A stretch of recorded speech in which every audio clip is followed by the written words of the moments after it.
Olá! Ontem a gente teve nosso evento, como eu falei, né, estava super ansiosa, mas também um pouquinho nervosa, e a gente teve alguns probleminhas aqui, mas esses problemas acontecem e a gente não conseguiu gravar a nossa aula. Mas eu resolvi refazê-la aqui, refazer tudo que eu falei ontem sobre métodos de avaliação no câncer de mama, para ficar disponível para quem não conseguiu assistir. Eu tive alguns pedidos, já hoje acordei com algumas mensagens, tive um imprevisto, não consegui assistir, então eu vou deixar gravada essa aula, a gente está gravando essa aula, para que você tenha acesso e possa entender um pouquinho sobre o método de avaliação fisioterápica no câncer de mama. Então, como eu falei ontem, eu já atuo na área de oncologia há um tempo, como várias pessoas aí, eu também fiquei muito insegura em dar início ao tratamento do paciente oncológico, dar início à minha atuação nessa área, mas eu acho que diante do cenário atual em que a gente vê aí um aumento do número de casos de câncer, a gente vê as estimativas aí atuais, são esperados em torno de 704 mil novos casos por ano até 2025, e o câncer de mama é o mais incidente no Brasil, é o mais incidente entre as mulheres, mas ele está lá em primeiro lugar, só ficando atrás do câncer de pele não melanoma. Então, acho que nós, fisioterapeutas, precisamos estar preparados para atender a demanda desses pacientes. É uma área em ascensão, com muita carência de profissionais especializados, então eu acho que é muito importante aí que a gente tenha segurança e possa atuar nessa área que está crescendo tanto, né? Então, muitas vezes a gente está meio inseguro, ou para quem está se formando, não sabe em que área atuar, ou está batendo cabeça em uma área, em outra, e não se encontrando, talvez a fisioterapia em oncologia seja uma oportunidade também. Então, o que eu queria falar é que eu acho assim que tudo começa, o primeiro passo é a avaliação, para que a gente entenda quais as disfunções que esse paciente ele apresenta, quais os problemas que ele possa apresentar depois de um tratamento oncológico. Eu sempre digo que nós, fisioterapeutas, não tratamos o câncer, mas a gente trata as disfunções do tratamento oncológico. Eu também, como eu falei, eu também tinha muita insegurança. Quando chegava uma paciente, eu vim da área de dermatofuncional, eu trabalhava com drenagem linfática, e surgiam pacientes de câncer de mama com linfedema. Minha primeira paciente, eu já contei essa história no Instagram, foi avó de uma colega fisioterapeuta hoje, que tinha um linfedema numa cirurgia mais antiga, e eu só fazia drenagem. E eu tinha uma frustração muito grande, porque eu não via uma melhora, uma redução daquele membro. A paciente tinha a sensação de melhora naquele momento, ela tinha alívio do peso, da dor, mas a gente não conseguia reduzir o membro, não conseguia ser tão eficiente. Eu percebia algumas coisas, por exemplo, na axila, fibroses, e eu tinha a insegurança de mexer, mas para mim o start, assim, que eu vi que eu precisava atuar e ter mais conhecimento para atuar nessa área foi quando o meu pai teve câncer. O meu pai, eu tinha medo de realizar alguma manobra, de realizar algum atendimento para o meu pai, e vi a necessidade dele ter profissionais especializados. Outros colegas fisioterapeutas também, que a gente contratou, né, lá na minha cidade, não se sentiam inseguros ou faziam só aquele básico porque tinha medo de provocar alguma coisa, mas se ele tiver uma metástase, até a gente, esse mito, né, de que drenagem linfática pode provocar metástase, hoje a gente já sabe, já tem estudos aí até antigos que comprovam que drenagem linfática não favorece a metástase, as manobras não vão conseguir atuar aí na diferenciação da célula tumoral. Então, o meu objetivo com essa aula é estar ajudando de uma certa forma para que você tenha segurança para atuar nesse paciente oncológico que precisa do nosso atendimento. Então, o meu objetivo principal é semear aí, é espalhar a fisioterapia e oncologia por todos os cantos. Eu recebo mensagens de várias pessoas me pedindo ajuda, de vários pacientes que relatam, não tem profissional na minha cidade, me pedindo um atendimento online, mas assim, tem certas coisas que a gente pode dar uma orientação, mas a gente não tem como atender esse paciente. Então, é por isso que eu resolvi montar aqui essa primeira aula, para que seja seu pontapé inicial aí para atuar na fisioterapia para pacientes com câncer de mama. Então, antes da gente iniciar a aula, eu até ontem, um dos probleminhas que a gente teve foi com relação ao vídeo, que não passou, e aí até para que eu não tivesse esse problema, eu até coloquei o vídeo dentro do PowerPoint. Então, eu vou começar com ele para vocês entenderem um pouquinho a dificuldade, justamente a dificuldade desse nosso paciente de encontrar um atendimento especializado. E a gente está falando até aqui do Rio, né, de um grande centro, em que a gente pensa que vai ser mais fácil, e mesmo aqui os pacientes relatam dificuldade de encontrar profissional. Então, essa é a Priscila, é uma paciente que teve um câncer de mama, descobriu esse câncer durante a gestação, fez quimioterapia durante a gestação, depois que esse bebê está super bem, tem 8 aninhos, está aí, não teve nenhum problema, depois dos 3 meses é possível realizar o tratamento nessa mãe que apresenta o câncer de mama durante a gravidez, não é a primeira que eu tenho outra paciente também, que descobriu câncer de mama durante a gestação, e ela fez a cirurgia logo depois do parto, que ela não pôde amamentar, mesmo na mama, em que ficou, ela só retirou uma mama, ela não pôde amamentar aí por causa dos quimioterápicos. Mas hoje ela está super bem, já fez reconstrução, então eu vou colocar só um depoimento dela para que vocês tenham um pouco da noção da dificuldade mesmo do paciente, do quanto ele é agradecido pelo nosso atendimento. Então, eu acho que muita coisa que mudou na minha vida foi por conta disso. Hoje, na fisioterapia e oncologia, eu me sinto com mais reconhecimento profissional, com uma maior valorização profissional, não só pelo meu paciente, mas também por equipes médicas que entendem a importância do meu atendimento e me valorizam mais aí, né? A gente sabe que a fisioterapia ela faz parte da equipe multidisciplinar, mas mesmo assim ainda tem muita gente que desconhece ou que não tem acesso. Eu sou Priscila, eu fiz mastectomia em 2015 e fiz esvaziamento axilar. E logo assim que eu operei, a minha mastologista me indicou a fisioterapia. Só que não é fácil a gente achar um fisioterapeuta que tenha especialidade na área, né? Então eu fiquei 2 anos vagando, né, fazendo a fisioterapia, o que eu achei, mas não era adequado para minha necessidade, até que eu descobri a Andrea. E foi algo assim de Deus na minha vida. A Andrea é uma bênção. O trabalho dela é profissional, é totalmente direcionado para a necessidade de uma mastectomizada, porque o linfedema que a gente fica, ele precisa ser drenado de forma adequada. E só um profissional que tem estudo, especialização na área, vai entender a fisiologia do nosso corpo, do nosso braço, né, do nosso tronco. E a Andrea foi tudo isso na minha vida. Então, assim, eu agradeço a Deus por ter conhecido a Andrea e por ter sido tão abençoada. E hoje estou com meu braço lindo e maravilhoso, sem inchaço, sem linfedema, graças a Deus. Eu indico a todas vocês, façam, vale a pena, de verdade. Deus abençoe todas vocês. Então, é bem isso que a gente encontra, né? Os pacientes se sentem aí super agradecidos. Eu vou ficar me mexendo aqui um pouquinho para não atrapalhar aqui. Então, como eu falei, a fisioterapia em oncologia, né, o principal objetivo da nossa especialidade é preservar e restaurar a integridade cinético-funcional de órgãos e sistemas, assim como prevenir, tratar e minimizar os distúrbios e sequelas causados pelo tratamento oncológico.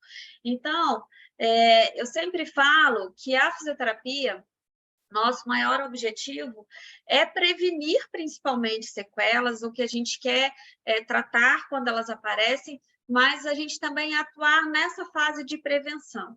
Eu digo que, para o paciente oncológico, a melhor parte do tratamento oncológico que ele passa é a fisioterapia. Então, aqui, eu acho que eu não vou conseguir mudar, mas essa paciente que fez uma cirurgia bilateral, a gente trabalhando, isso aqui está super recente, ela ainda estava, a equipe estava decidindo se ela precisaria fazer rádio ou não, e ela, durante lá o exercício, o alongamento, a gente trabalhando os movimentos e ela rindo feliz porque ela estava conseguindo fazer. E com poucas sessões. Então, assim, os pacientes eles saem se sentindo muito bem, com sensação de bem-estar, e principalmente isso, né? A sensação de gratidão de estar retomando a funcionalidade dele. Então, a fisioterapia ela já é reconhecida como especialidade desde 2009, é uma especialidade própria, e exclusiva do fisioterapeuta. Eu recebo mensagens de profissionais de outras áreas, de esteticistas que trabalham com drenagem linfática, nada contra esteticista realizar drenagem linfática. Eu falei isso ontem, quero reforçar isso aqui, mas eu acho muito específico o atendimento de uma paciente com câncer de mama. A gente vai ver aí que essa paciente ela apresenta várias complicações desse tratamento, ou pode apresentar várias complicações, em que somente nós, fisioterapeutas, temos aí uma formação especializada para atuar no tratamento dessa nossa paciente. A gente vai ver que drenagem linfática sozinha, né? Como eu falei, que eu realizava isso lá com as minhas pacientes, porque era o que eu sabia, não trata linfedema, então ela é parte do tratamento do linfedema. Então, por isso, o atendimento fisioterápico de uma paciente com câncer de mama cabe na reabilitação, na recuperação cinético-funcional desse paciente, cabe aos fisioterapeutas, cabe a nós, fisioterapeutas, realizar esse atendimento. A gente tem uma associação, né, a Associação Brasileira de Fisioterapia em Oncologia, então quem não conhece pode acessar, traz bastante, a gente tem bastante informação lá também, e é bem bacana. E muita gente me pergunta quando que deve iniciar a fisioterapia. Eu sempre respondo que assim que o paciente tem o diagnóstico do câncer de mama, antes que ele receba algum tipo de tratamento, é muito importante que a gente realize uma avaliação, antes que esse paciente seja exposto a fatores de risco para algumas complicações. Infelizmente, essa não é a nossa realidade. Então, a maioria das vezes, o paciente ele só procura quando ele tem algum problema, né? O médico ele não encaminha, como o da Priscila, mastologista encaminhou depois da cirurgia, mas ainda encaminhou, que bom, e a gente conseguiu controlar lá, ela hoje não apresenta linfedema, ela teve só um linfedema subclínico, uma sensação de peso, de inchaço, não tinha grande concentração de proteína, então a gente conseguiu recuperar todo aquele membro, existe uma diferença mínima, mas o ideal é que antes do paciente iniciar lá, se o protocolo dele foi quimioterapia, cirurgia, rádio, antes dele iniciar a quimioterapia, que a gente realize uma avaliação. Porque a gente pode já prever quais as comorbidades esse paciente pode apresentar, a gente pode orientar o paciente antes da cirurgia, por exemplo, se ele vai fazer a cirurgia primeiro, quanto à importância de um posicionamento adequado no leito, sobre exercícios que ele pode realizar. Então, a fisioterapia, ela ainda é muito vista como reabilitação.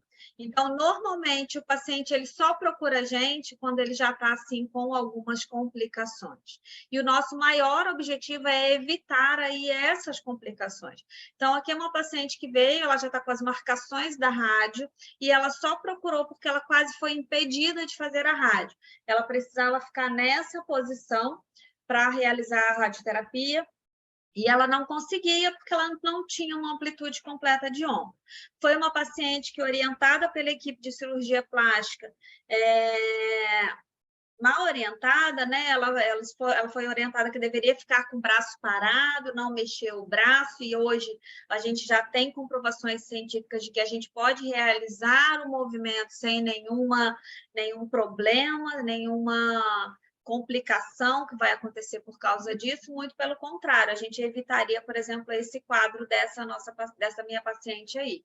Então, ela acabou ficando durante um mês com o braço junto ao corpo, ao ponto de utilizar uma tipóia, por insegurança de mexer o braço e deslocar aquela prótese que ela colocou, que foi um expansor, uma prótese que depois da rádio é substituída. Então, o que aconteceu foi que ela desenvolveu uma capsulite adesiva, a gente chama também de síndrome do ombro congelado. Então, ela tem essa limitação, ela apresentou essa limitação de movimento, porque a gente tentava realizar um movimento, ela já veio para mim numa fase, já passando da fase inflamatória para a fase de rigidez, eu falo que é como uma porta emperrada, né? Que você tenta mexer e não consegue.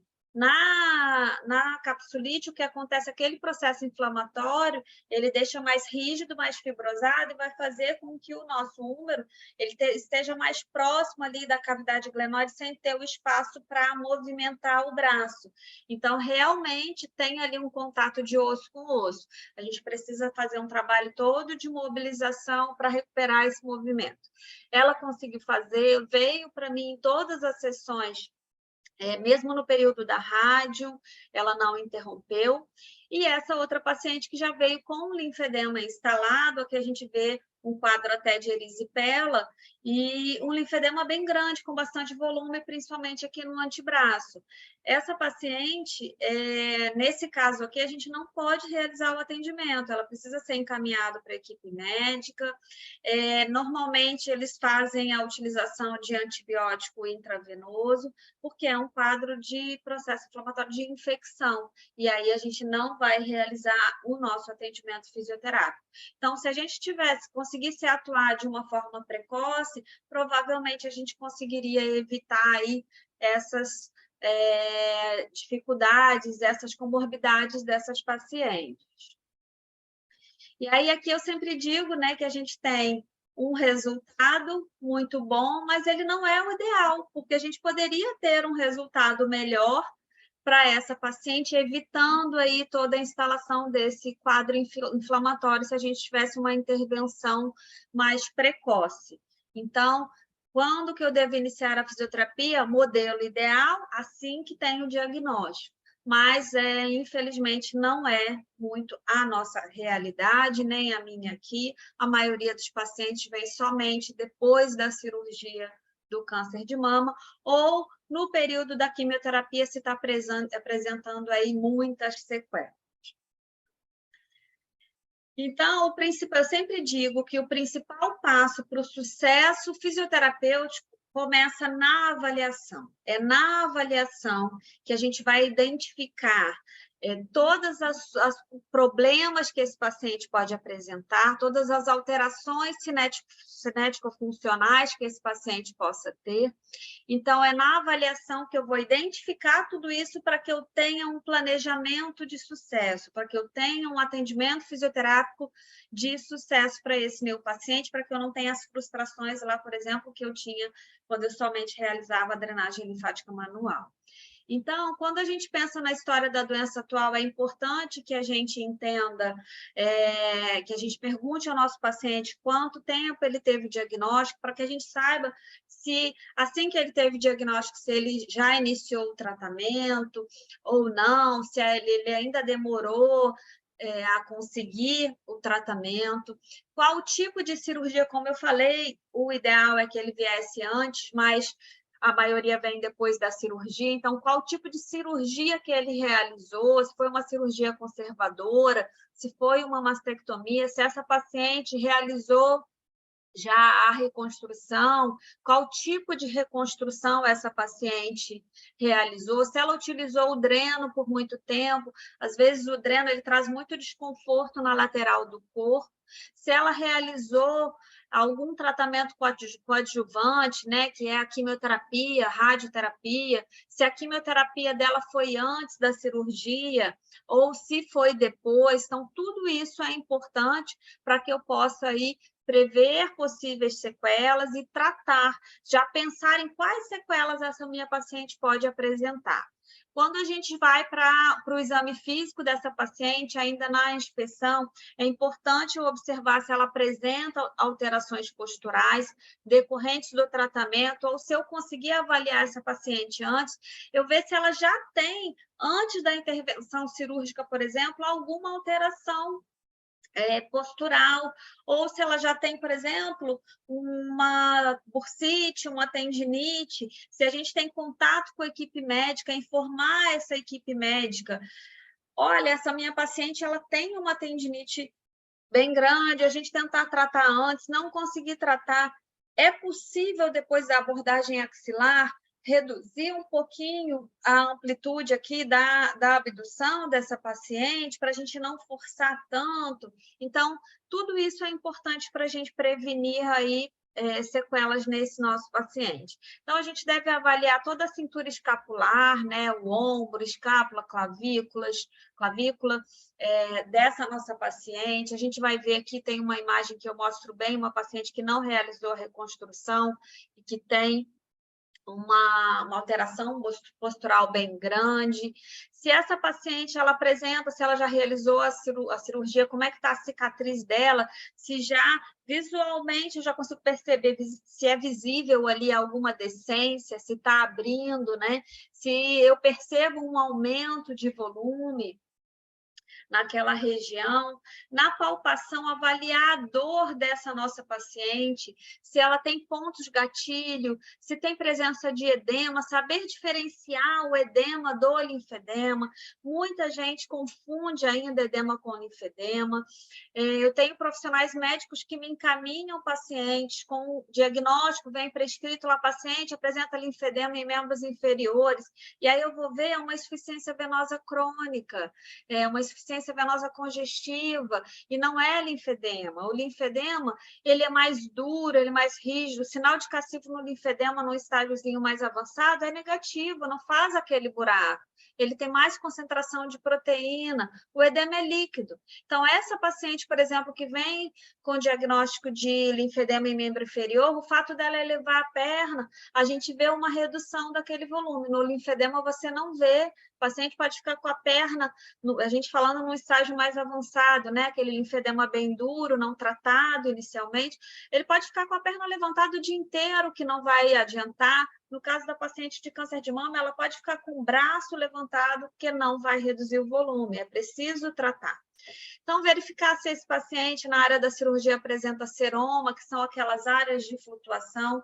Hoje a gente já tem estudos que comprovam que a utilização do tape no pós-operatório imediato, até mesmo intraoperatório, o paciente realizou a cirurgia, já é muito utilizado na cirurgia plástica para reduzir o espaço intersticial. É a mesma coisa na cirurgia do câncer de mama. Então, a gente pode colocar, não precisa colocar em cima da cicatriz, a gente coloca ali nas bordas, né, exercendo uma maior pressão. Eu sempre falo que o sutiã cirúrgico, vou baixar aqui um pouquinho, ó, ele faz essa pressão aqui, ó.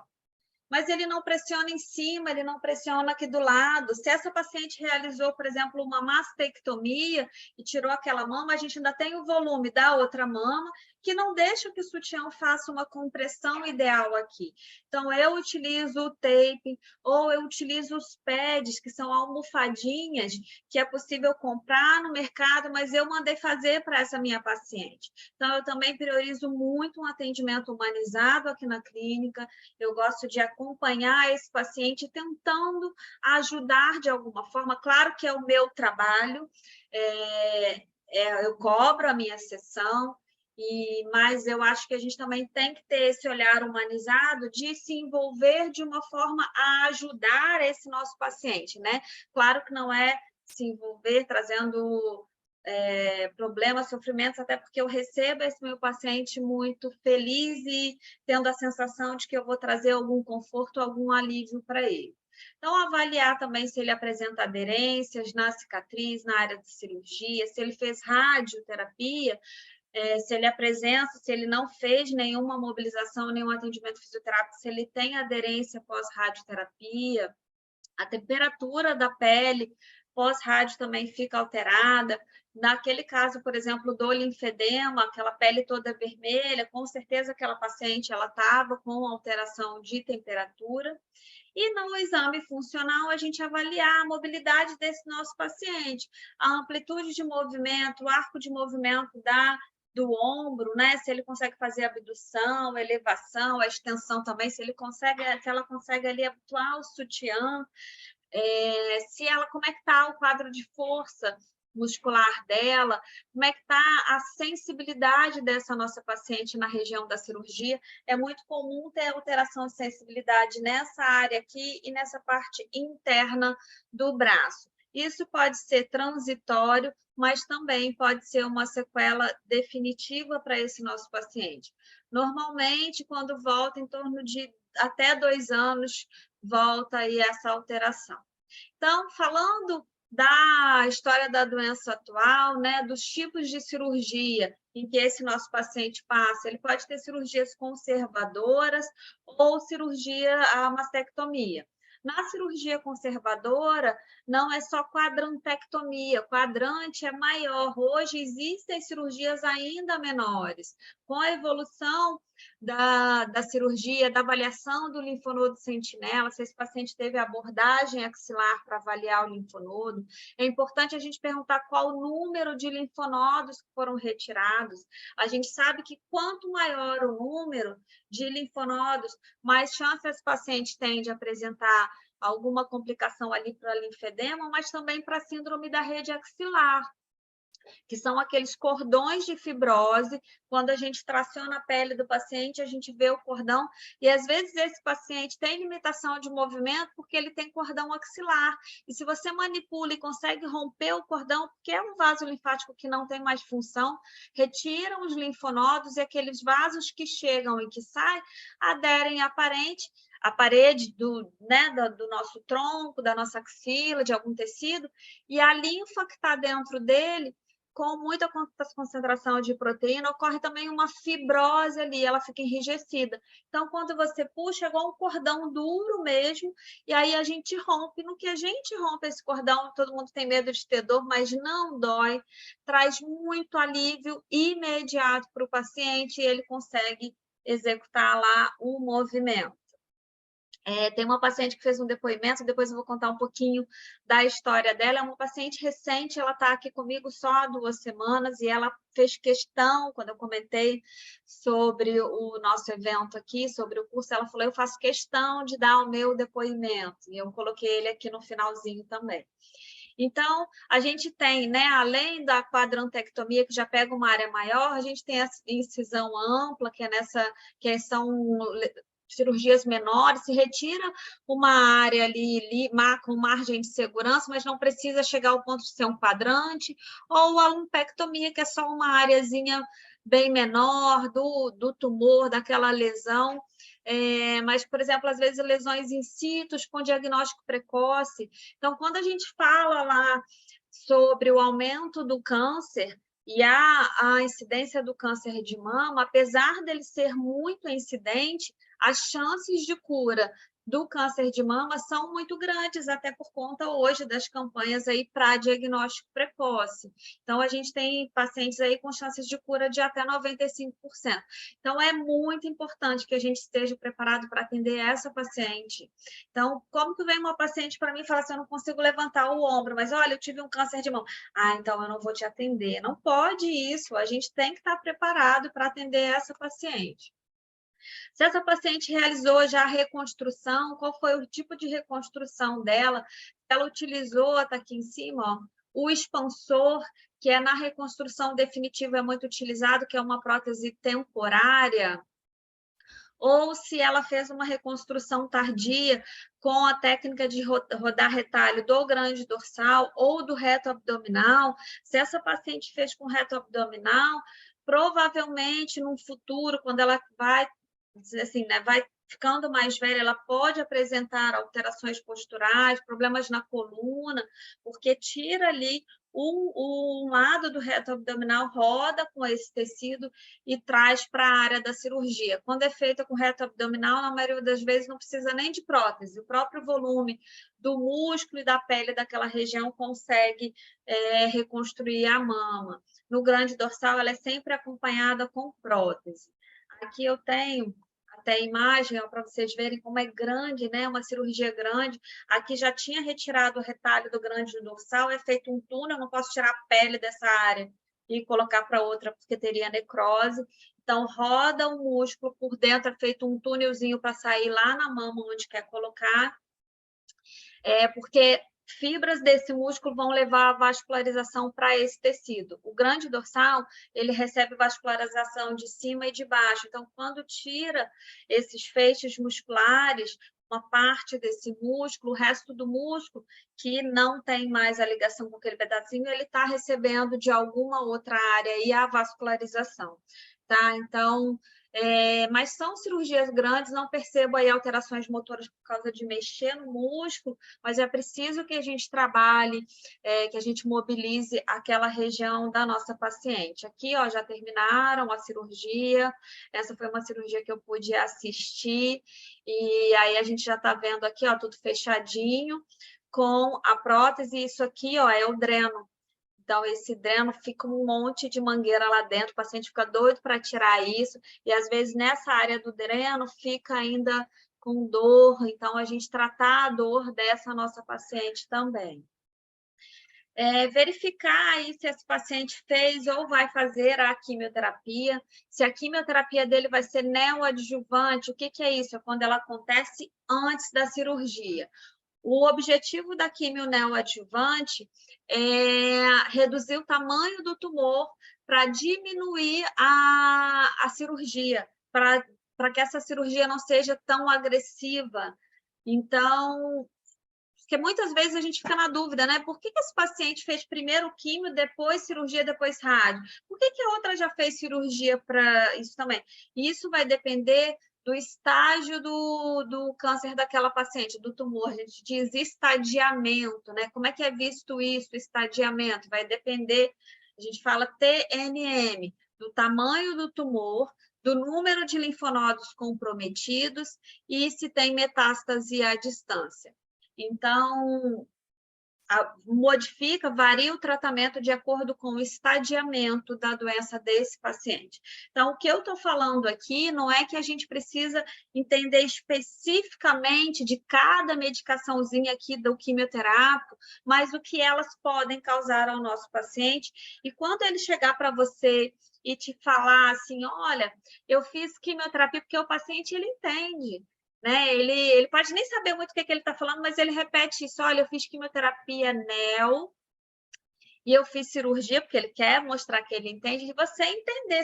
Ele não pode falar, você não saber nem o que é isso. Quimioterapia neo, eu já entendo que ele fez quimioterapia antes da cirurgia. E aí, o que eu já vou pensar? Será que ele já apresentou ou ainda apresenta alguma sequela daquele quimioterápico? Se esse paciente ele não vai realizar cirurgia, já é um paciente em cuidado paliativo e que ele tem o tratamento primário, tratamento somente com quimioterapia, com o objetivo de atuar de forma paliativa, já não tem mais objetivo curativo esse tratamento. Então, a gente também tem que estar preparado para atender esse paciente. É muito comum a gente escutar isso aqui, ó, eu fiz 16 sessões de quimioterapia, 16 ciclos, eu fiz 4 vermelhas e 12 brancas. Então, o vermelho é por causa da coloração do medicamento, são geralmente aí antraciclinas, né? São medicamentos que têm a cor avermelhada. Quando é químio branca, é porque o medicamento é incolor, tem taxano, ciclofosfamida, então são medicamentos incolores. E aí, o paciente do câncer de mama, que faz a quimioterapia, é muito comum que ele apresente mucosite, a quimioterapia pode trazer mucosite, e aí a gente diz assim, quando eu tenho uma aftazinha, já incomoda tanto, às vezes eu não consigo comer, você imagina um paciente com a boca assim toda cheia de mucosite, toda ferida. E hoje a gente tem lá a fotobiomodulação, o nosso laser e LED, de baixa intensidade, que a gente pode exercer aí, né, tá atuando com laser no paciente, e aí eu tenho certeza que seu paciente vai te ligar e falar assim, olha, eu saí daí muito melhor, eu não tive dor, eu saí daí, eu consegui comer. Então, a gente pode trazer alívio aí para o nosso paciente, fazer a diferença no dia a dia dele, né, na vida desse nosso paciente. A neuropatia periférica também é muito comum, em torno de 30% a 40% dos pacientes que realizam a quimioterapia vão ter neuropatia, que é a sensação de dormência, ao mesmo tempo alguns pacientes têm uma hipersensibilidade. E aí, como que a gente pode atuar nisso? Às vezes, a gente dando uma orientação, tem só nos pés, coloca uma luva de algodão,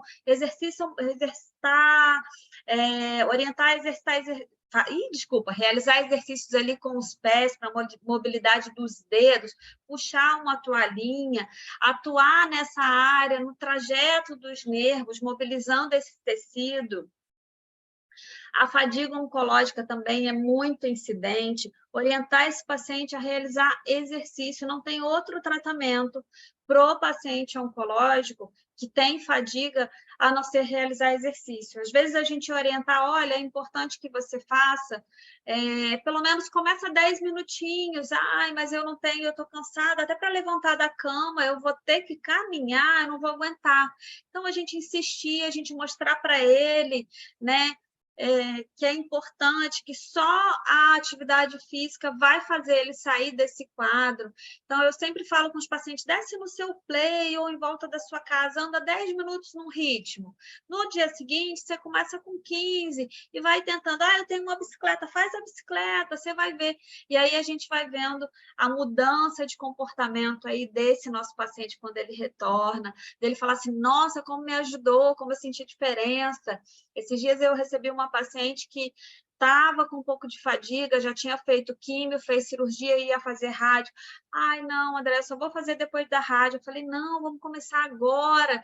E ela me contou que ela gostava muito de caminhar, que andava no aterro do Flamengo. Eu falei assim, você não quer andar lá por causa do sol? Começa no seu play. E aí, 2 semanas que ela estava já comigo aqui, ela já veio para a sessão da segunda semana de metrô e veio andando até meu consultório e falou assim, nossa, Andréia, como eu estou me sentindo bem, como eu estou me sentindo livre também, de não ter a necessidade de o tempo todo ter gente me acompanhando.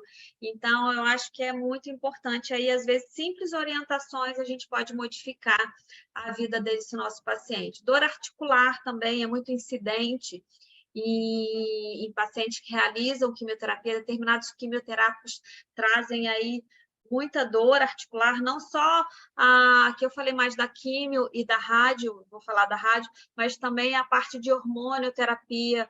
Tem alguns medicamentos, por exemplo, tamoxifeno, o paciente reclama muito dessas dores articulares. E aí a orientação é fazer atividade física. Tá? Existem hoje profissionais especializados em oncologia também, da área de educação física. Então, busque aí informações, conhecimento, tira essa cultura de fazer repouso. Então, eu falo isso para o meu paciente. Olha só, quando a gente tem dor, a gente fica parado, a gente vai ter mais dor. Então, a gente precisa trabalhar a mobilidade. E aqui é uma paciente que tem uma síndrome pé e mão, é muito específico de um quimioterápico, que é o Xeloda, que é um quimioterápico oral, muito indicado hoje para pacientes jovens com câncer de mama triplo negativo. Então, o Xeloda, ele dá essa alteração sensitiva, ele gera um processo inflamatório, a pele fica bem fininha, escurecida. Aqui parece que a paciente está com creme, né, com óleo, mas não está. Então, a gente trabalhar a mobilização, orientar esse paciente com automassagem, realizar também a fotobiomodulação. Hoje o laser é usado em tudo mesmo. Na oncologia, ele veio para fazer muita diferença aí para esses pacientes, e isso dá na mão, síndrome mão e pé, né? Então, o paciente, às vezes, apresenta rachadura nos pés. Tem paciente que uma hora que pertinho veio andando, na volta chegou em casa e falou assim, poxa, eu estava com uma meia meio grossa, meu pé ficou todo vermelho. Então, tomar cuidado também com o calçado e a gente avaliar. Você vai fazer xeloda? Olha, observa o seu pé e a sua mão, vamos tomar cuidado com isso. Olha, você pode manter hidratado, utiliza hidratantes, então tudo isso é importante a gente orientar o nosso paciente. Com relação à radioterapia, o objetivo é o controle local da doença. A rádio ela acontece na área da mama residual, né, numa cirurgia conservadora que não retirou a mama, então é feito nessa área e pega aqui também a axila, podendo chegar até essa área aqui do pescoço, os nossos ductos aí linfáticos. Ela pode, essas marcações é importante a gente trabalhar de forma prévia, né, antes da radioterapia, para conseguir a amplitude de movimento da paciente. Aqui a gente pode ver uma paciente com bastante fibrose, tinha cordões axilares e aqui já bem fibrosados. A gente conseguiu ganhar a amplitude dessa paciente para ela realizar a rádio com segurança. Uma das fases que a maioria ainda de médicos, de radioterapeutas contraindicam a fisioterapia é na fase da radioterapia. E eu falo que não só pode, como deve fazer a rádio. Como é que você está exposto a uma radiação que causa ali uma queimadura, um processo inflamatório que a gente sabe que vai ter retração, aderência, edema, e eu não vou estar atuando tentando prevenir isso. Né? E já existem aí estudos também do laser, mais uma vez de laser e LEDs, como prevenção à radiodermite úmida.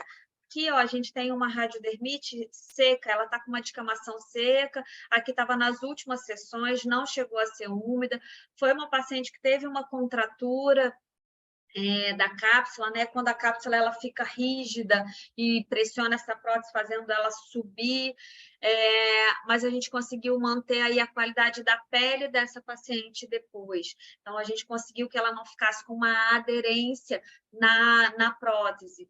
Então, é super importante a gente atuar. Em alguns momentos, a gente não pode colocar a mão na área que está recebendo a radioterapia, mas a gente pode trabalhar à distância. Então, se ela está recebendo nessa mama, eu vou tracionar a pele nessa direção, desculpa, em todas as direções, eu vou trabalhar movimentos para manter a amplitude articular dela, ela está recebendo radioterapia nessa região também, então peitoral, todos os músculos, toda essa face aqui, ela recebe a radiação e trazendo muita alteração na cintura escapular.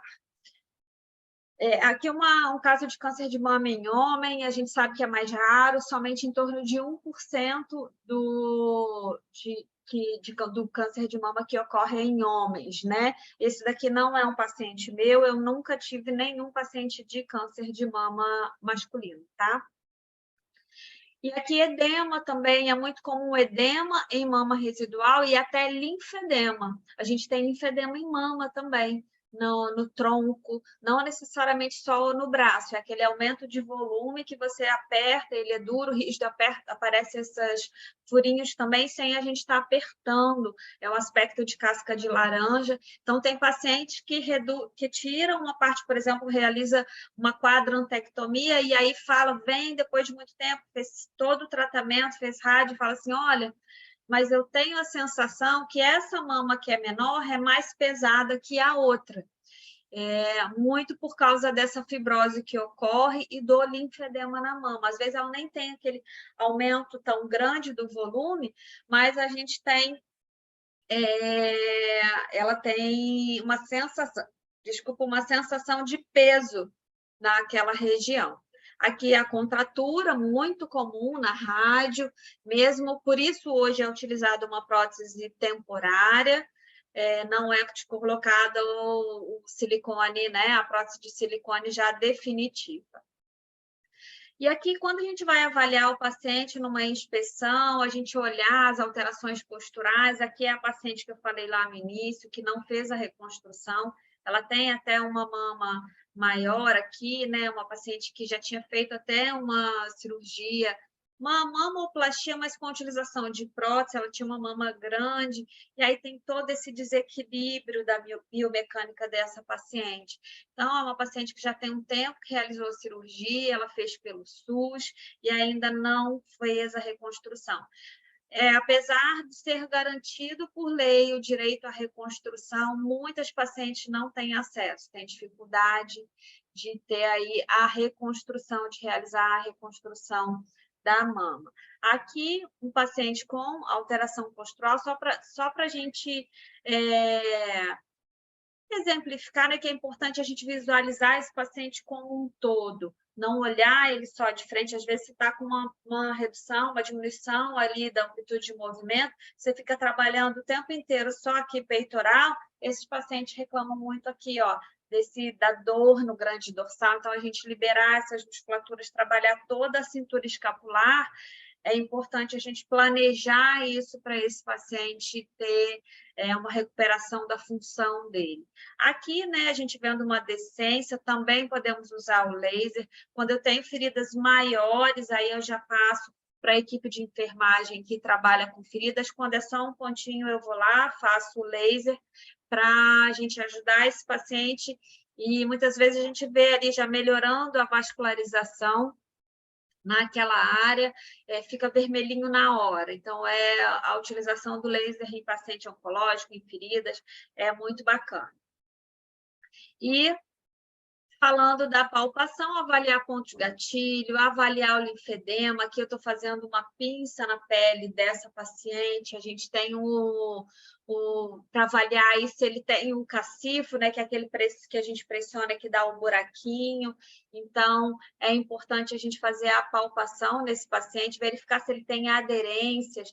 Aqui, ó, é uma paciente que tinha uma fibrose, a mama estava toda dura, mas, ao mesmo tempo, no que em alguns pontos eu pressionava, ela apresentava flutuação, parece um colchão d'água. E aí a gente vê aqui, ó, o seroma, ela tinha seroma.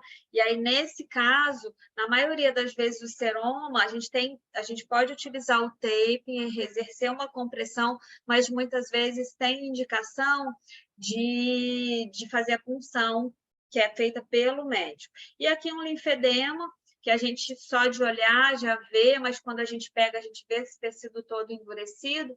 Nesse caso aqui, com alteração de sensibilidade, com alteração de temperatura, e que a gente não pode tratar, tem que encaminhar para tratar essa erisipela, que é esse quadro de infecção.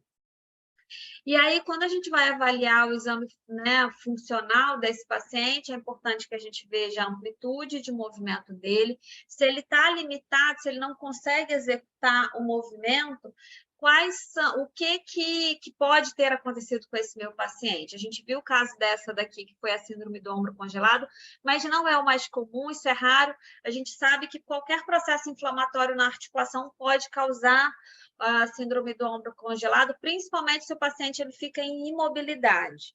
Ele vai aumentar e gerar essa cápsula, né, mais rígida.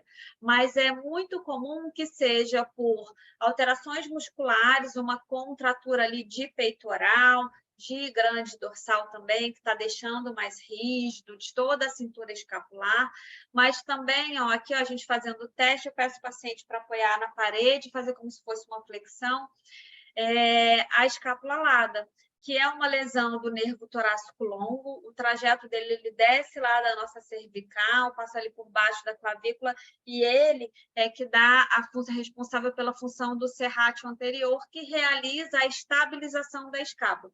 Então, o serrátil, ele segura essa ponta aqui da escápula e essa parte interna, porque a inserção dele é toda na face anterior, né, interna ali da escápula.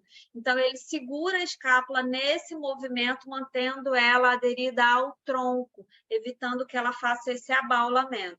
Então, aqui, a gente está observando, ó, a escápula elevando nessa borda aqui, medial dela, e nessa ponta. E ela sobe, porque ela não está presa lá embaixo pelo serrátil. Ela sobe, vai ter o contato ali meio que de osso com osso. Essa paciente ela não vai ter amplitude nem força para completar o movimento. Então, quando a gente tem a capsulite adesiva, o ombro congelado, a gente tenta levantar o paciente mesmo que ele já tenha passado a fase de dor, ele tem a rigidez. Então, é isso, é como se você estivesse tentando e não conseguindo passar. Na escápula alada, se você pegar de forma passiva, estabilizar um pouquinho essa escápula e você elevar, ela faz. Então, quando a gente faz esses movimentos, né, dando a mão, ela consegue fazer, com o bastão ela consegue fazer, mas sozinha ela não consegue, nem para elevação e nem para abdução. E aí aqui a gente identifica na avaliação o motivo, eu já sei qual é o motivo. Claro que eu vou avaliar também se ela tem os cordões axilares, porque os cordões também limitam o movimento, além de trazer dor e sensação de queimação. E é importante a gente avaliar a sensibilidade do nosso paciente. Como eu falei, ele tem alteração de sensibilidade nessa parte interna aqui do tronco e do braço. E aí, às vezes, a gente dá estímulos sensoriais, às vezes eu faço uma compressão porque ele fala assim, eu estou com sensação de que isso aqui está tudo inchado, e não está. Então, eu utilizo tape nessa região também, e eu dou lá também os padzinhos, que são as almofadinhas. Num pós-operatório imediato, eu coloco, e também nessa área eu fiz mandei fazer uma que ela vem até aqui, essa região. Eu fiz com sobra de tecido de algodão, tem umas ondulações, eu sempre posto nas minhas redes sociais um padzinho, e dentro é aquele acrilon, né, para ficar tipo uma almofadinha. E você vai me perguntar assim, nossa, mas é muita coisa, será que quando meu paciente vier eu vou lembrar disso? Então, eu deixei a minha ficha de avaliação aqui para que você possa entender um pouquinho melhor. Aqui é só um histórico, né, do paciente de uma forma geral. Isso daqui é quase que eu tenho em todas as minhas fichas de avaliação. O próprio paciente pode preencher. E aí aqui eu começo na história da doença atual, deixei tudo detalhado, se ele fez mastectomia, se foi outro tipo de cirurgia ou se foi quadrantectomia, qual o tempo de diagnóstico desse paciente, quantos linfonodos, teve abordagem axilar, quantos linfonodos foram retirados, quanto tempo de internação, de dreno, se ele realizou algum tratamento coadjuvante, né? Se ele fez quimioterapia, eu anoto aqui quantas foram, qual tipo de quimioterapia? Foram isso, 4 vermelhas, 12 brancas, tantas de uma, tantas de outra, eu gosto de anotar, porque às vezes ele tem algum efeito colateral que eu não estou entendendo, eu vou lá dar uma pesquisadinha, a gente está sempre pronta a aprender também, mas deixei bem fácil que é só marcar, parece que é muita coisa, mas não é. Na inspeção aqui a gente avaliar, às vezes eu vou avaliando no meu paciente, depois eu sento e já vou marcando tudo, e aí quando a gente vai fazendo isso, nossa, ela tem limitação de movimento. Ih, já vi aqui, ela está cheia de cordão, não tem escápula alada. Já vai acendendo na nossa cabeça o que eu preciso tratar. Então, por isso que eu falo que o primeiro passo para o sucesso de um atendimento de uma paciente com câncer de mama é a avaliação. Esse é o primeiro passo. O primeiro passo é a gente saber avaliar.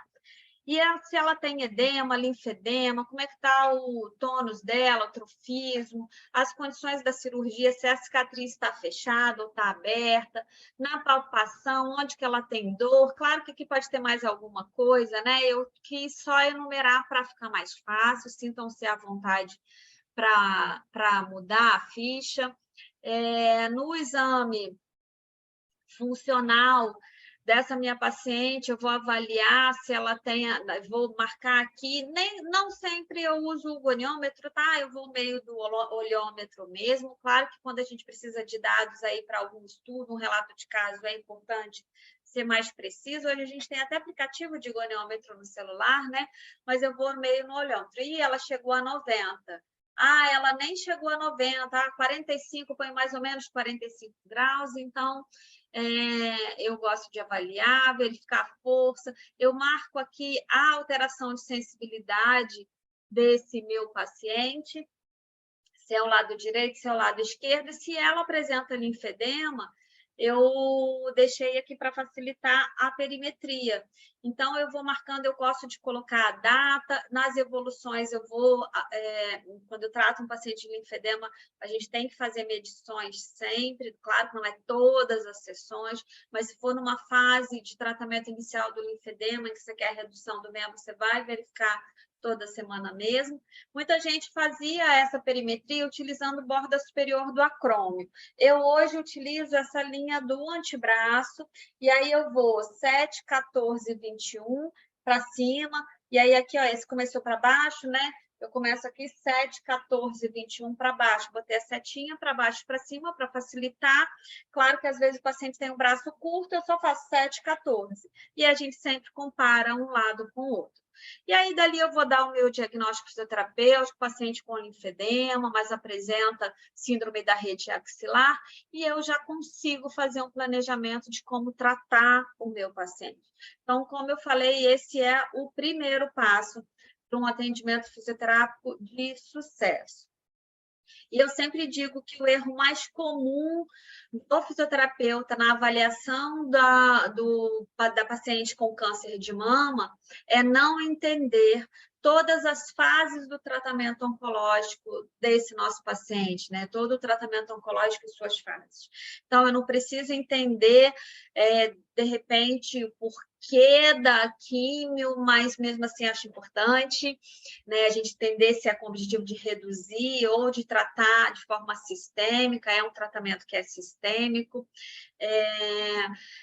para que eu possa atuar de forma mais precisa e tratar não só realizando drenagem linfática, não só o linfedema desse meu paciente, para que eu possa tratar essa minha paciente como um todo, eu tenho que ver essa paciente como um todo, eu tenho que devolver a funcionalidade dela, tenho que deixá-la o mais funcional aí possível para que ela possa retomar as atividades de vida diária dela. Então, eu coloquei aqui também, ó, o depoimentozinho dessas duas. Essa daqui é a paciente que eu falei que só tem 2 semanas que eu estou atendendo. Essa é uma paciente que também teve escápula alada, mas uma lesão transitória. Ela não recuperou todas as fibras ali de serrátil, mas a gente vê uma melhora muito grande. É uma paciente que joga vôlei e foi muito bacana o relato dela, que ela fala que ela não foi indicada para fisioterapia, nem por mastologista, nem por oncologista, e ela me encontrou por causa de uma vizinha dela que me conhecia, que também essa vizinha dela também é fisioterapeuta, e me indicou. E ela veio numa avaliação pré-cirúrgica, e ela fez, eu passei algumas orientações para ela, ela fala do meu acolhimento, que foi muito importante, que ela estava na pior fase do tratamento dela, até porque ela ia passar por uma cirurgia, ela fez uma mastectomia, ela fez esvaziamento axilar, retirou 26 linfonodos, teve a lesão de torácico longo, apresentou escápula alada, é uma paciente ainda jovem, que faz, né, que gosta de atividade física, apesar de ter tirado esses 26 linfonodos, ela não tem linfedema, e é uma paciente que joga vôlei, e ela falava assim para mim, vôlei eu posso esquecer, né? Nunca mais. Eu falei, não, vamos colocar como metas, o vôlei a gente vai conseguir. Para você dar um toque, né? Você tem que ter até 90 graus do ombro, então a gente vai conseguir, para a manchete também. Então, a gente tem que ver a questão da força. Ela, não, mas eu sou destra, o câncer foi no braço esquerdo. E ela, eu também não bato com força, eu coloco. Então, quando ela participou lá do primeiro jogo e hoje ela participa de campeonatos, é um esporte amador, mas que ela gosta muito, então ela está sempre compartilhando comigo. E hoje ela já está até de alta, ela vem aqui de vez em quando para a gente ter um controle, porque o paciente se sente bem. Vocês vão ver que esse paciente ele não quer receber alta, ele se sente tão bem, tão confiante com o nosso tratamento, que quando a gente quer dar alta, ele não quer ir embora. Bom dia, meu nome é Elaine. Durante meu tratamento de câncer de mama, eu não fui indicada nem pelo meu mastologista, nem pela minha oncologista a procurar um profissional de fisioterapia oncológica. Por uma grande felicidade, uma vizinha nossa nos indicou a Andréia para que eu fosse fazer ali uma consulta antes da minha cirurgia. E foi uma empatia instantânea. Andréia é uma pessoa muito carismática, muito acolhedora. Eu acho que eu estava no meu pior momento do tratamento, que era enfrentar uma cirurgia, não tendo tido uma resposta completa durante o tratamento de quimioterapia. E eu fui acolhida pela Andréia de uma forma inexplicável. Eu tive ali as primeiras informações de como era importante o tratamento da fisioterapia para a recuperação dos meus movimentos, né? Então, assim que eu tive a minha cirurgia, eu já entrei em contato com ela no pós-cirúrgico e ela já foi me orientando alguns exercícios em casa. E no momento em que eu tirei os meus pontos, eu já comecei a fazer a minha fisioterapia oncológica. Eu gostaria de dizer que a fisioterapia oncológica transformou a minha vida. A fisioterapia oncológica me trouxe uma nova Elaine, uma nova pessoa, uma pessoa que via ali um resultado através de uma manipulação, né, de um tratamento de fisioterapia, e eu pude ali ter novas esperanças. Então, eu mais do que ninguém gostaria de dar esse depoimento de como é importante uma fisioterapia. E, infelizmente, os médicos, eles não costumam indicar isso. Então, os meus médicos que me assessoraram não tinham conhecimento de como é importante você ter o tratamento de uma fisioterapia oncológica. Então a gente pode ver, né, assim, o quanto o paciente ele reconhece, então você vai ter esse reconhecimento aí do seu paciente de fisioterapia em oncologia.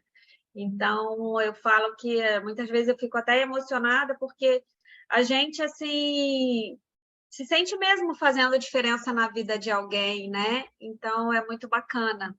E vê-la hoje retomando todas as atividades que ela tinha medo de não realizar. Olá, meu nome é Cláudia e hoje eu vim dar um depoimento sobre a importância da fisioterapia no pós-cirúrgico de câncer de mama.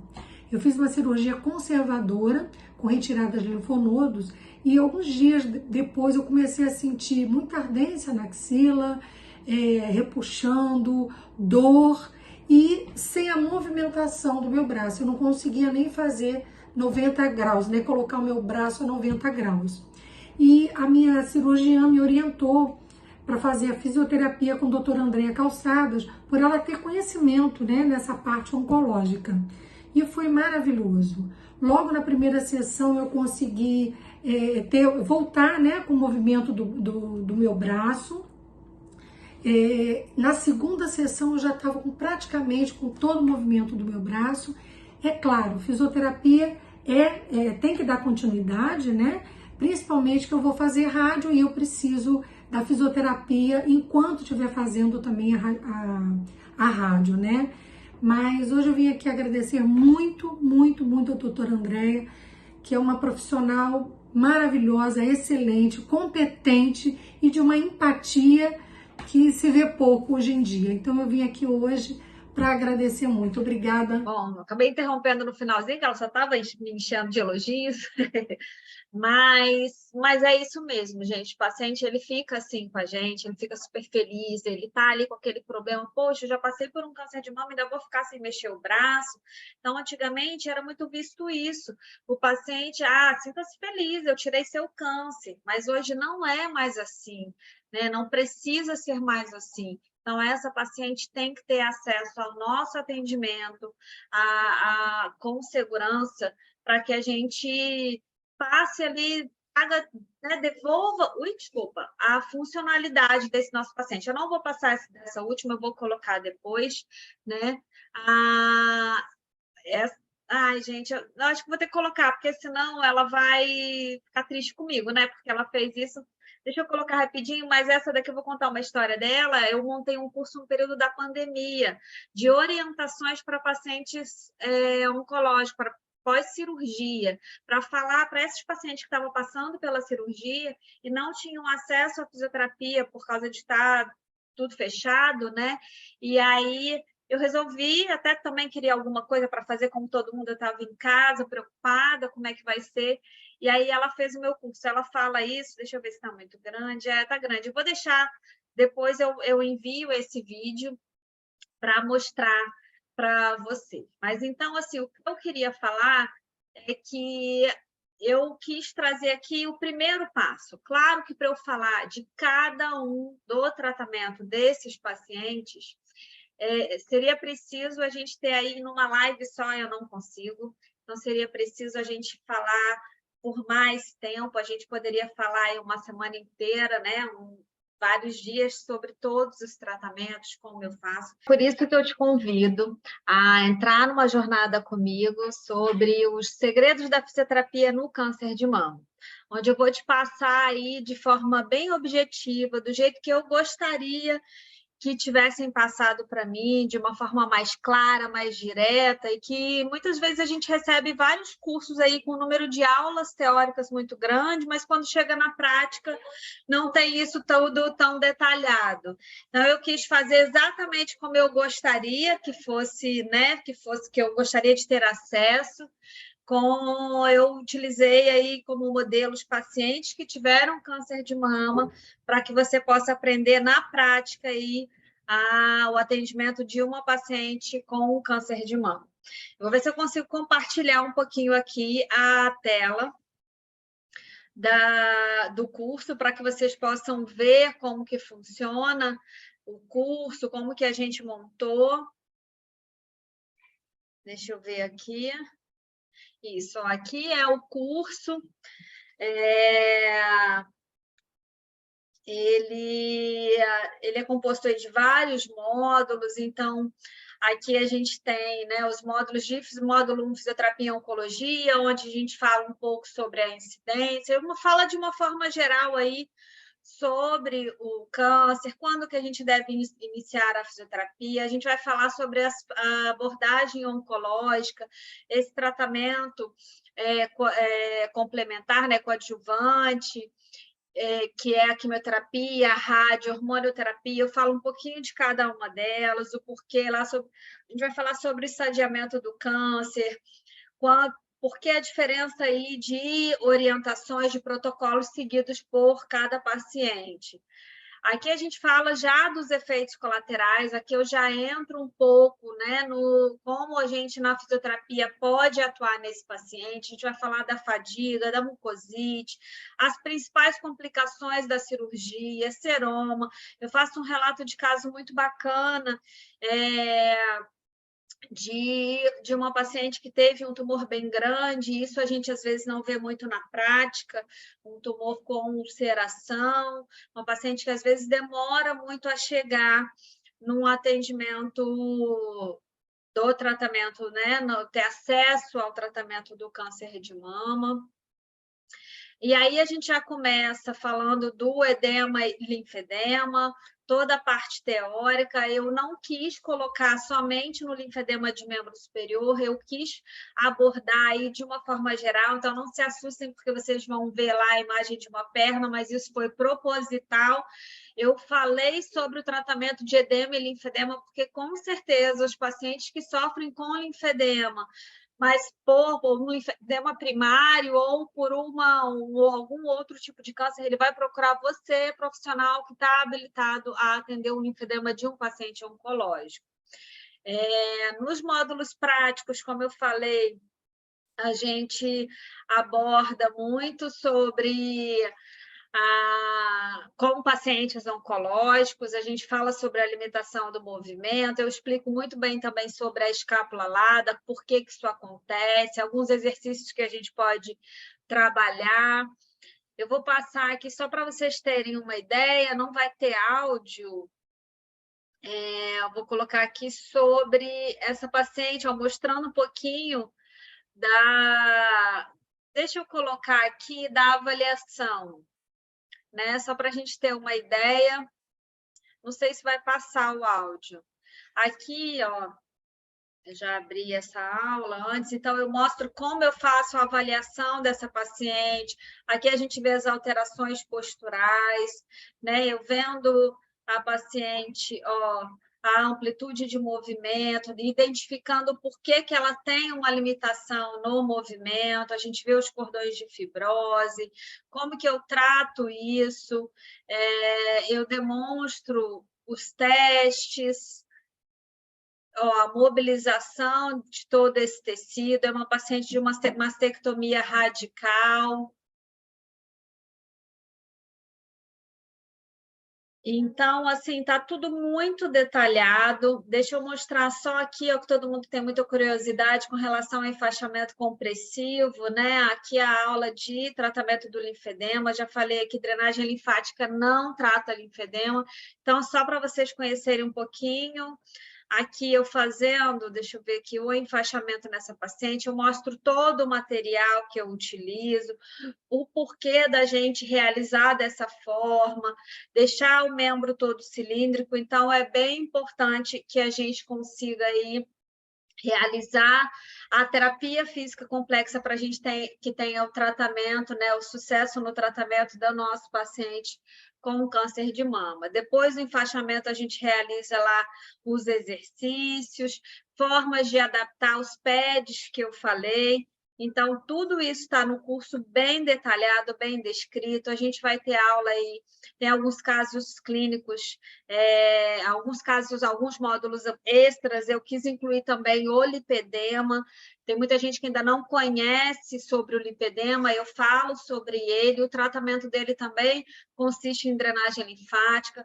Falo sobre as terapias complementares que a gente utiliza hoje para tratar o linfedema, como pressoterapia, laser, LED, tem também em dermo, eu só cito, falo que eu uso mais na minha prática clínica. E fora isso, a gente tem, você pode colocar os comentários abaixo de cada módulo, toda sexta-feira eu e minha equipe vamos responder todas as dúvidas. Esse curso ele fica aberto durante 1 ano, você tem acesso a ele durante 1 ano, e em todo esse período, nos 12 meses, a gente vai ter um encontro mensal, ao vivo, pelo Zoom, para que a gente possa discutir casos clínicos e tirar essas dúvidas. Então, a minha intenção é te dar um suporte para que você se sinta seguro e se torne aí referência da fisioterapia no câncer de mama na sua região e para que você tenha um reconhecimento pelo seu paciente, pelos profissionais que atuam na oncologia.